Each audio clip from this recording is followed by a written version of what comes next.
najtežje od vsega pa se mi zdi napisati knjigo, ki bi ugajala bralcem malim in velikim in bi pripovedovala samo o povsem običajnih knjižnih junakih, ki se jim dogajajo povsem običajne stvari.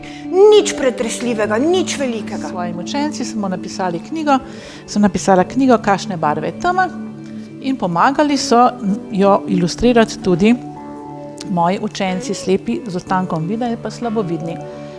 Ta knjiga je namenjena videčim otrokom, da bi videli, kako slepi lahko vse počnejo, lahko berejo, lahko pišejo, lahko se učijo.